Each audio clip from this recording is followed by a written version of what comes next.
How's it going, guys? In this video, I'm going to cover 5 tips to improve your CSGO for beginners. I'm going to cover crosshairs, movement, spray patterns, map awareness, and economy. So let's get into the video.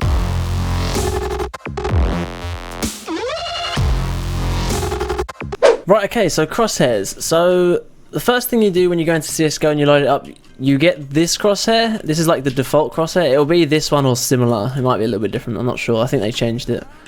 But this crosshair is like, it's just so bad. It's an awful crosshair. It's humongous. It just moves everywhere. It's just a terrible crosshair. Just do not use it. But what you want to do is you want to go into the settings and then go into the game tab, and then on the HUD tab, go to crosshair style and then click on the drop down. Click on classic static and you'll get a more slick crosshair. Well, you should do anyway. This crosshair is like a custom crosshair that I picked, so you won't get this one more than likely, but you get a crosshair that doesn't move. And I'll explain in the movement tip why people prefer movement ones, but most people prefer static ones that don't move. But yeah, it's a lot more comfortable. It's a much better crosshair than the one that the game actually gives you. So another way to choose a crosshair as well is downloading this workshop map, like a community map that somebody made. And it's the most useful map ever. It's fantastic. It's a crosshair generator. It's called like Crash's Crosshair. I'll leave a link in the description. But what you get to do is you get to pick any crosshair you want, like off the wall. So these are like all the pros. You can choose their crosshairs. You can choose any content creators' crosshairs. But yeah, you get to choose any crosshair on here. You could literally, if you want, change the color, change the size, thickness, gap, all that stuff. It's just an amazing map to choose your crosshair on. Personally, I use Devices crosshair. And then what I've done is I've added like an outline. So I have, oh my bad, I added an outline. So yeah, I have it like this because I prefer it that way. And then it doesn't move. And the other thing you get bots that you can test out the crosshair on. So I highly recommend just downloading this map and just literally picking a crosshair off the wall here, because it sorts all the settings out for you. So yeah, that's how you sort out your crosshair from the default one. Right, okay, so movement. So one of the most important things in CSGO is the movement, because the game's so heavily reliant on it. So movement will literally affect how accurate your shots are. So when you first load up the game and you run like straight forward, your shots are like totally inaccurate. And you're like, whoa, what the hell is this game? This game sucks. I can't even shoot accurate when I'm moving. Well, that's not what CSGO's about. So what you'll find is when you stand still, you'll have accurate shots. But when you move, your shots will be totally inaccurate. And that's literally what CSGO is. So if we go over here and use this bot as an example, when we peek this corner, if we move all the way out, we're barely even going to hit him. But the odds are going to be so much slimmer to actually hitting like the enemy. So if you move all the way out, it's just not going to work. We got lucky there. Because you're moving, like the accuracy is terrible. Whereas if you move and then stop, you're going to get a lot more accurate shots. So you've literally got to adapt the way that you move to when you shoot. So say if you're peeking a corner and you move all the way out, you're not going to hit accurate shots. But if you move and then stop really suddenly and then shoot, you're going to be much more accurate. So the main tip here to peeking corners is, instead of running all the way out, just peek and then stop and then shoot. Or the most popular way, it's even hard, it's just incredibly hard to master. Like even I'm trying to master it now. Like you do a quick peek, try and get like a headshot or something on a one tap. Like even still, like I haven't mastered this, but as you can see, like it's a lot more accurate because I'm timing it to when I stop. Because the thing is, if you stop and then start moving back, your shots are still going to be inaccurate because you're still moving. So when you peek, you want to make sure that you stop before you've actually taken the shot. You don't want to shoot out, fire, stop, then shoot, then go back and fire again. You want to make sure your shots are always when you're at a still position or strafing. So when you strafe, you can get better shots as well. So what strafing allows you to do is, it makes it harder for the enemy to shoot you. So if this guy was trying to shoot me, he'd find it a lot more harder to hit me in the head because I'm moving left and right. My camera just died. Not my camera, my lighting just died. And one insanely important feature in CSGO is when you're shifting. So when you're running around like this, your footsteps can be heard from anywhere, or not from anywhere, but from close quarters distances through walls and stuff. But when you hold down shift, you notice your player will move a lot slower, but you move absolutely silently, so not anybody can hear your footsteps at all. So this is very crucial when it comes to like competitive play, because you can sneak around. So say this is a player, he wouldn't be able to hear me right now, but if I'm moving around like this, he will be able to hear me. And what also happens when you shift is it causes your shots to be more accurate. It's still not as accurate as standing still, but as you can see, I am landing a lot more headshots. But if you move around like this, your shots are just totally inaccurate. So shifting is a very important role to like adapt to your game style, because it causes you to be more accurate, and it's a very useful feature for when you're making like actual like pro players and stuff, just to like sneak around the map. And then the other thing to make your shots more accurate is when you crouch. That is when your shot is the most accurate. So when you're fully crouched and still, your shot will be like the most accurate it will possibly be. But the only downside to this is that you are static and you're more of a vulnerability to being killed, because you're just standing still, so someone can just easily come and headshot you. So what a lot of players do is, say they peek and they see someone, they'll instantly crouch. And what this does as well is it throws off the opponent from when they're trying to shoot you in the head. So say I peek this guy and crouch, he might have been aiming at my head, but because I crouched, it'll cause him to miss, but then it gives you the advantage then. So they're the main basic features when it comes to movement, other than b-hopping. I won't go into b-hopping in this video because it's a little bit more complicated. There's a lot of videos where you can learn about b-hopping, but personally I'm pretty bad at b-hopping. I'm not that great at b-hopping.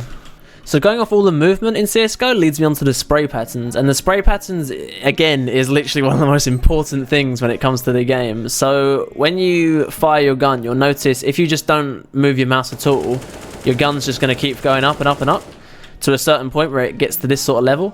But how you deal with that, you have to bring your mouse down and you have to treat it as if it's recoil, like in any other FPS game. But in CSGO, it's so important because everything's hip fire other than the SG and the AUR, which are scoped guns, which I'll show you in a second. But when it comes to spray patterns, you'll notice that you've got to drag your. It takes a lot of time to master, but when you drag your mouse down, it will like control the recoil of your gun. And then it will get to a certain point. So when you fire, it will get to a certain point where you dragged it down enough and it will just stay on one level where it moves left and right. And you just have to control the left and right movement instead. So say you see this guy here. At first you're going to want to aim for his head, because that's where the most damage area is, on the head. And then when you shoot, you don't want to keep going up, because otherwise all your shots are going to miss. So you want to drag it down so that you get most of your bullets going actually hitting the guy. Because say if you miss the first bullet as well that doesn't hit him in the head, you're going to want your other bullets to hit. So say you move down and he starts moving. I know this guy isn't moving, but say he starts moving, you want your other bullets on the spray pattern to all connect.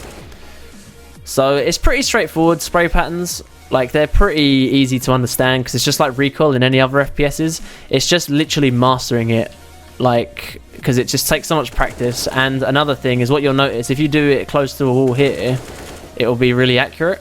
But say you do it on a really far away wall, let me find one, over here, your shots are going to be a lot less accurate to up against a really close wall like we did here.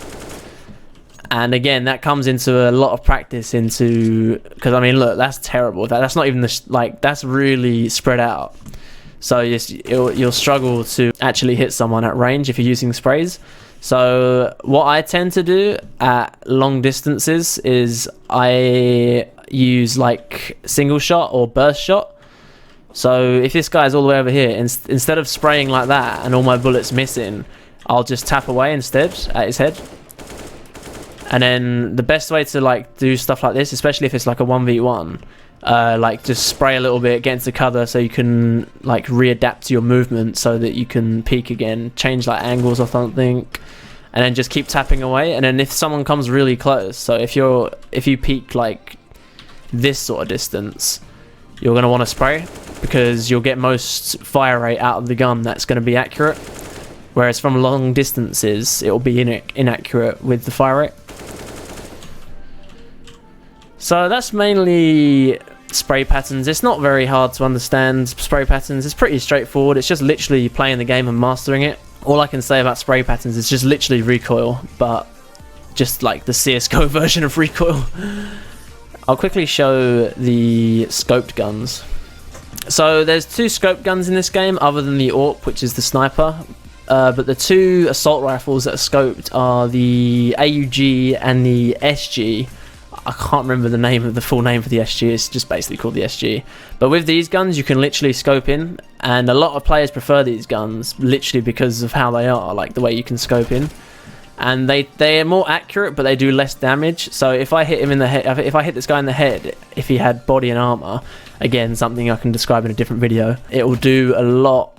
Not a lot. It will do less damage than the AK would. So the AK is, every time you hit someone in the head with an AK, it's just an instant kill. Whereas the AUG, I'm pretty sure, does like 97, 98, depending on like the other player's like armor use and like Kevlar usage. But these guns are very, very accurate, so it definitely comes down to what you prefer at the end of the day. Personally, I prefer the AK because of the whole one tapping business in the head. But a lot of players like these guns, and there are some pro players that are really good at using them. So again, it comes down to your playstyle. So if you experiment with each gun, then you'll definitely find what you actually prefer. So yeah, that's just something worth mentioning. So since we're on a private map anyway, I might as well go into map awareness now. And map awareness, literally like any other game, just totally comes down to like practicing the map, knowing the angles. Like the whole thing about CSGO is just angles. Everything is angles. Knowing like where to peek, where not to peek, knowing like other vulnerability spots, like knowing other spots that you're vulnerable to when peeking. So like say if you peek here, there's 2 different angles that someone can shoot you from. So it's just knowing things like that. It's just map awareness. What I recommend is, so in CSGO, what I incredibly like about CSGO is you can choose what map you want to pick, like when you play it. So what I recommend is pick like literally 1 or 2 maps that maybe you might have played, you might like them a little bit, and just stick to those maps, because there's a lot of maps to learn, and if you just stick to one map, you'll just learn the angles extremely well. Sorry, I was just checking if I was still recording there. I thought I stopped. But if you just play like 1 or 2 maps, you'll know the angles very quickly on those maps, and you can learn them very quick, much more quicker than playing like 6 different maps at once, because then you've got to know like loads of different angles, and it just makes it much harder for you. So what I tend to do is my favorite map's Mirage, and I practice a lot on Mirage, like all the angles. So when it comes down to map awareness, it's totally down to you as the player to learn the angles and how to play the map. There's also tutorial there's tutorial videos everywhere where you can like look up certain angles, like certain utility. I'm not going into utility in this video because it's a little bit complicated, it needs another video. So if anybody wants to see a tutorial about utility, please comment down below and I can easily make a utility video. So the final tip I'll be explaining in this video is economy. And I'm not going to go into detail of economy because there's a lot of things to do with it. So like you get money for planting bombs, you get money for winning rounds, you get less money for losing rounds. So I'm not going to go into that detail. I'm just going to go like bare minimal in explaining it. But basically you get finance in the game when you're playing competitive. And oh, hang on, the buy period has ended. So you'll get like a set amount of money depending on how many, like if you kill someone, if you win rounds and stuff, and then you can use that money to buy a gun in the next round, and like grenades, equipment like Kevlar vests and helmets, certain types of guns. Like basically the more you spend on a gun, essentially the better the gun is. So the AWP, which is like one of the best guns in the game, or the most useful guns in the game, is 4,750, and obviously you won't be able to buy that if you don't have the money for it. And the way you get money in economy is just by playing the rounds, getting kills and wins, and saving up your money. So a tip personally for me is when you're playing competitive 5v5, what you want to do is as a team you'll all have your own individual amounts of money, and you don't want to spend one round buying a gun when you're teammate can't afford it, because then as a team you're going to be unbalanced. So the best way to use your economy is balancing it through your team. So if you all have the right amount of money, then you should all buy that round, because then your like equipment in your team will be much stronger. Or say you have a lot of money, and one of your teammates doesn't have that much money, then you can buy him in. So it's quite easy to understand. It might be complicated at first, but once you get the hang of it, it's really easy. What you have to do is just play some games out, and you'll understand easily about economy. So yeah, I'm not going to go into too much depth because it can be confusing for some people. But the main tip to go with it is just balancing it through your team and spending it wisely. So you got to spend it as a team, not like just for yourself, unless you're just an absolute god and just ace every single round. But don't do that. So one incredibly important thing I forgot to mention was, in a round on CSGO competitive, if you survive that round without dying, you keep the gun that you have and any armor that you've bought and equipment, unless it's like flashbangs, grenades, utility. Again, I haven't described that, but if you throw them away, obviously you're not going to have them in the next round. I forgot to mention it. Like, I looked back on the footage and was like, oh my god, I forgot to mention like one of the most important basic features. So when you finish a round, you keep that gun if you do not die. Just a quick point to pick up on, because obviously you'll have more finance then. So yeah, I thought I'd just mention that. So that's the 5 tips I'm going to explain in this video to improve your CSGO for beginners. I hope this helped this video. Please comment if you have any questions. If you still don't understand something, I can explain it in more depth so that you understand. That's what this video is for. And please subscribe, and I'll catch you in the next one. Peace.